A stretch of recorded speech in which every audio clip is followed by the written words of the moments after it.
Trading across different time frames is one of those topics that sounds technical on the surface, but quietly determines whether you last 5 months or 20 years in this game. Because time frames are not just chart settings. They are expressions of psychology, patience, risk, tolerance, and how you experience uncertainty while money is at stake.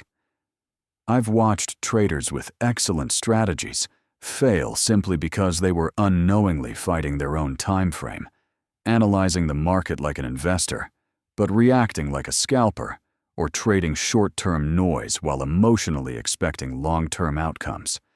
And that mismatch is one of the most common, least discussed reasons accounts slowly bleed out without a single obvious mistake.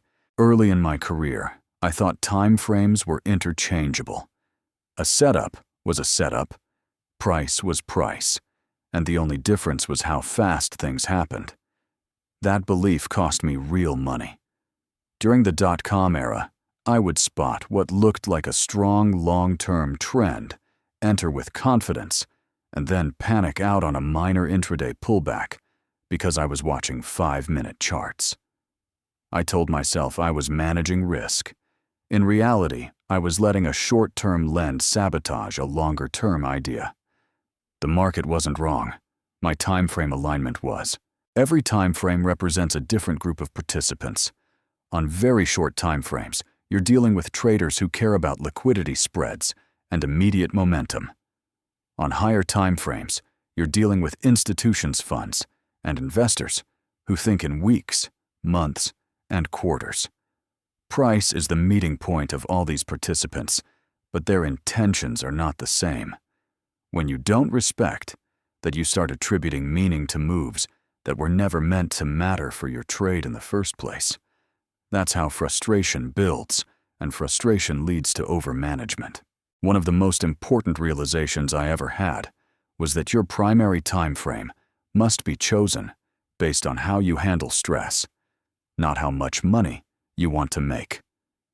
Shorter time frames compress stress. Decisions come faster, losses arrive quickly, and there is no room to think your way out of trouble. Longer time frames stretch stress. You have fewer decisions, but you live with uncertainty longer. You carry positions overnight. You sit through drawdowns. Neither is easier. They are simply hard in different ways, and choosing the wrong one for your temperament turns trading into a constant internal battle. Another mistake I see constantly is time frame hopping. Traders analyze the daily chart, enter on the 1-hour manage on the 5-minute and exit based on a tweet or a feeling. That isn't multi-time frame analysis. It's confusion disguised as sophistication. True multi-time frame trading is hierarchical. Higher time frames provide context. Lower time frames provide execution. They do not argue with each other. When they do, the higher time frame always wins. Ignoring that rule is how traders get chopped up while being right about direction. During the 2008 financial crisis, this lesson became brutally clear. Long-term trends were breaking down, volatility was expanding, and intraday charts were full of violent whipsaws. Traders who focused only on short-term price action without respecting the higher time frame context were exhausted and inconsistent. Those who anchored themselves to the larger structure, even if they executed on shorter charts, had a psychological advantage. They knew which moves mattered and which were just noise created by fear and forced liquidation. Time frames also dictate risk management. A stop that makes sense on a daily chart will feel enormous on a 5-minute chart. A profit target that is realistic intraday may be meaningless on a weekly chart. When traders mix these without realizing it, they end up with tiny profits and large losses, not because the market is unfair, but because their expectations are misaligned.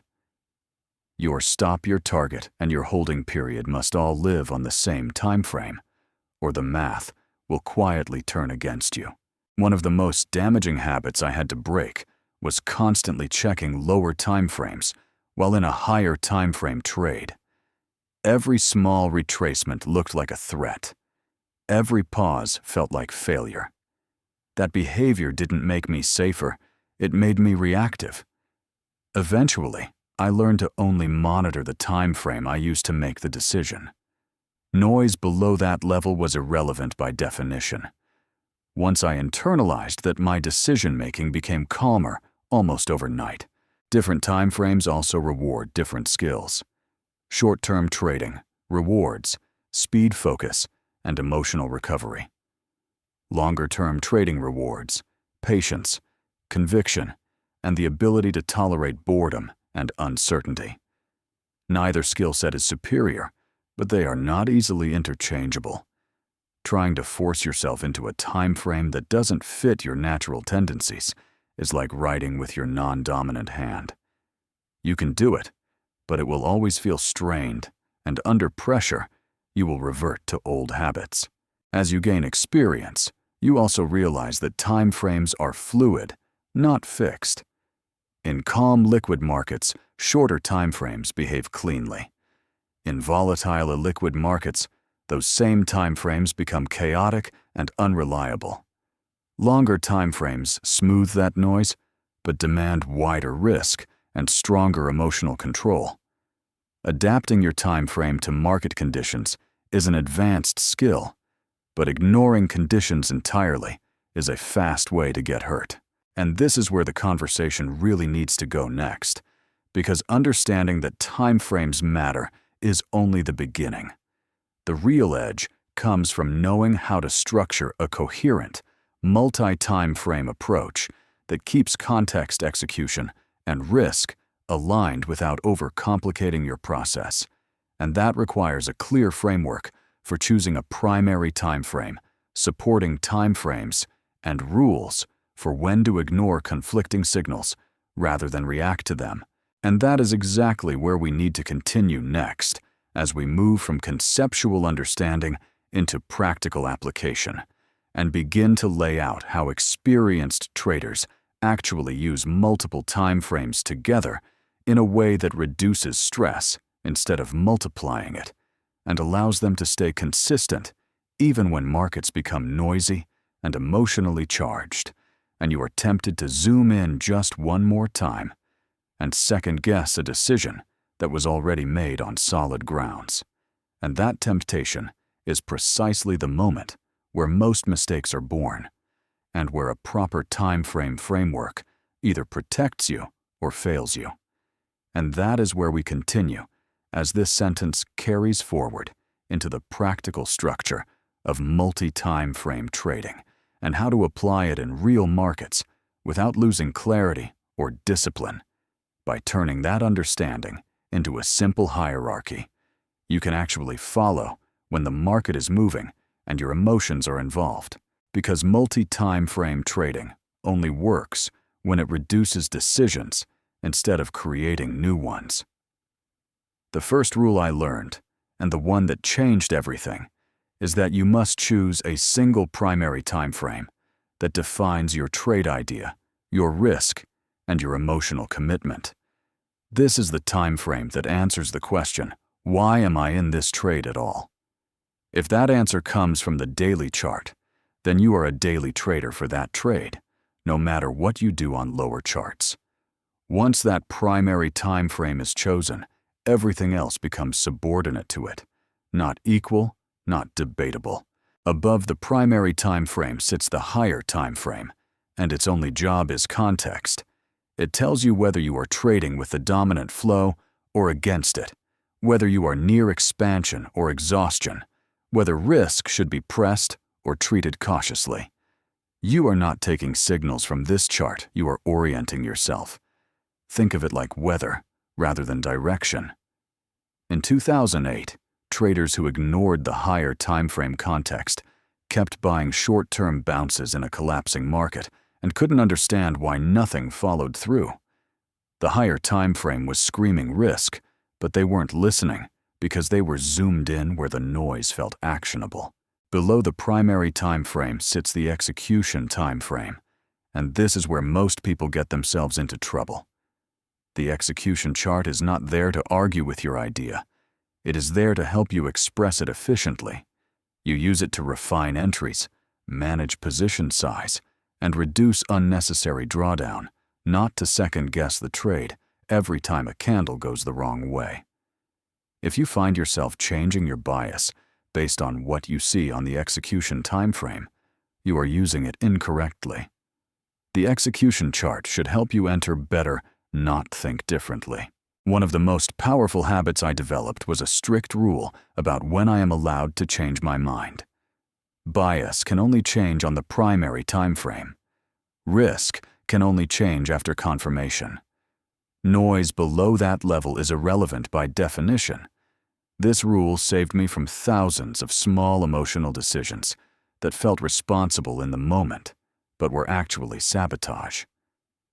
When price moves against you on a lower time frame, but the primary structure is intact, your job is not to react. It is to wait. Waiting is not passive. It is disciplined alignment with your chosen horizon. Stops and targets must also live on the same time frame as the idea. A daily chart trade with a 5-minute stop is not risk management. It is self-deception. You are guaranteeing frustration because normal noise will feel like failure. Likewise, an intraday trade with a weekly target is not ambition, it is hope. When stops, targets, and holding period all belong to the same time frame, something subtle happens psychologically. Your expectations calm down. You stop being surprised by normal behavior, and surprise is what triggers most bad decisions. Multi-time frame trading also teaches you when not to trade. When higher time frames are compressing and lower time frames are choppy, the market is telling you that participation is expensive. Many traders try to find something in those conditions by zooming in further and further. Professionals zoom out instead. They understand that clarity returns cyclically, and forcing trades during compression is how patience is taxed and discipline erodes. Knowing which time frame deserves your attention at any given moment is a form of risk management that doesn't show up in any indicator. Over the years, I noticed that traders who mastered time frames stopped obsessing over precision. They weren't trying to nail tops or bottoms. They were trying to be right about the phase of the market they were operating in: expansion or contraction, trend or range, calm or stress. Once that phase is identified on the higher time frame, execution becomes simpler and less emotional on the lower ones. You are no longer reacting to every fluctuation. You are expressing a coherent view across scales. The deeper lesson here is that time frames are a commitment. When you choose one, you are choosing how long you are willing to be wrong before admitting it, how much noise you are willing to tolerate, and how much emotional energy you are prepared to spend. Most traders don't fail because they pick the wrong time frame. They fail because they refuse to honor the one they picked when it becomes uncomfortable. The market doesn't punish time frame choice nearly as much as it punishes inconsistency, and that's where everything comes together. Trading different time frames successfully is not about seeing more. It's about arguing less with yourself. A clean hierarchy gives you permission to ignore information that does not matter for your trade, and that permission is priceless under pressure. If this guide helped you see time frames more clearly, I invite you to subscribe to the channel so you can continue learning through real market experience rather than theory. And leave a comment sharing which time frame you struggle with most and why. Because understanding that friction is often the first step toward choosing a structure that actually supports you instead of fighting you.